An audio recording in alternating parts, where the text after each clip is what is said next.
Did you know that having fewer close friends as you get older is more dangerous than smoking 15 cigarettes a day? Or that having a best friend at work can make you 7 times more engaged and productive? But beyond the science, let me ask you, wouldn't it be nice to be surrounded by colleagues and clients who genuinely support you, instead of people who gossip behind your back or secretly hope you fail? Wouldn't it be life-changing to build a strong professional network? A group of people who believe in you and show up when your plans fall apart? Thankfully, everything you need to build deep relationships, a strong reputation, and influence in any room is inside one book, How to Win Friends and Influence People by Dale Carnegie. This book was written in 1936, and nearly 100 years later, the principles inside it still work. They've helped thousands of leaders, entrepreneurs, and everyday people build powerful relationships. And they can do the same for you. Let's break it down. At the heart of this book are 2 timeless behaviors. And if you master just these 2, your social life and career will never be the same. Behavior #1, show genuine interest in others. Let me tell you a story. In the late 1800s, a poor Dutch immigrant named Edward Bach had less than 6 years of education. But by the end of his life, he had become one of the most successful magazine editors in American history. How? At age 13, he saved up to buy a set of biographies. After reading about influential people like General Grant and Ralph Waldo Emerson, he wrote them letters, not to ask for a job or favors, but to ask questions and express admiration. Grant wrote back, and even invited Edward to dinner. One connection led to another, and soon Edward was writing letters to Abraham Lincoln's friends, major generals, and public thinkers. His interest in others opened doors. Dale Carnegie put it this way: you can make more friends in 2 months by becoming genuinely interested in other people than you can in 2 years by trying to get people interested in you. So how do you practice this?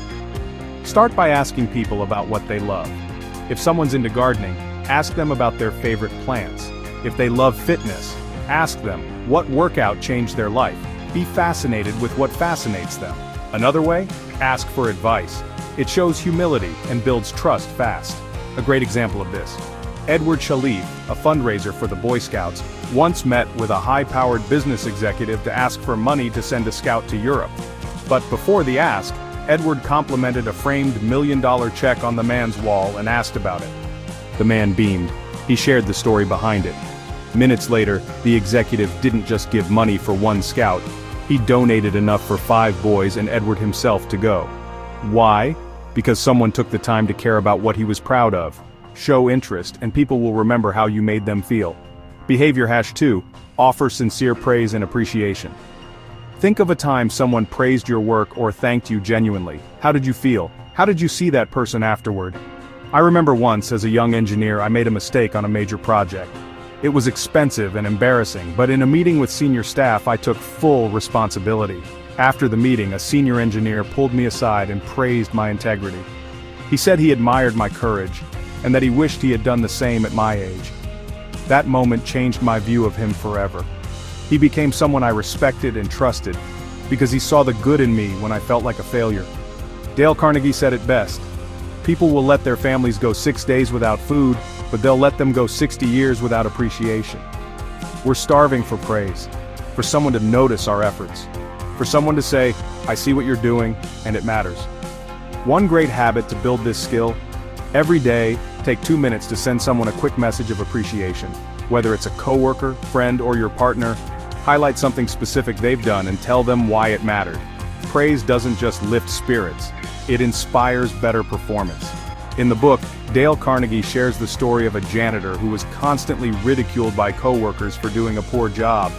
Nothing changed, until one supervisor, Pamela, started praising him publicly when he did something well, and over time, he transformed. He worked harder, he became proud of his job. Why? Because someone believed in him and told him so. If you want to win friends and influence people, be curious, not impressive. Praise often, criticize rarely. Give people the joy of talking about their passions and the pride of being recognized. This book may be nearly a century old, but its message is timeless. The key to strong relationships is empathy, humility, and sincere appreciation.